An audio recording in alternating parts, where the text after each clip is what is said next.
Le scienze umane possono dare un notevole contributo nell'affrontare problemi sociali come quello, per esempio, che viene apposto, come lo stigma che viene apposto sul cane guida, che viene considerato un cane come tutti gli altri. Sì, invece è abbastanza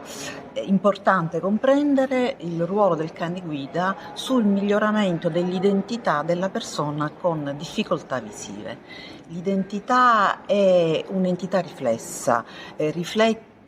ciò che gli altri pensano di noi e il fatto, ad esempio, uno dei tanti esempi di potersi occupare di un cane guida riduce il senso di bisogno che una persona con problemi può provare e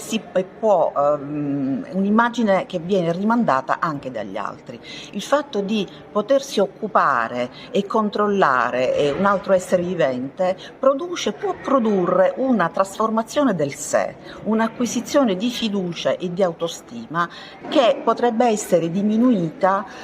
dal vedersi riflessa negli occhi degli altri un'immagine di persona bisognosa, oppure l'altra reazione allo stigma può essere quella di essere ignorata, quindi di essere invisibile.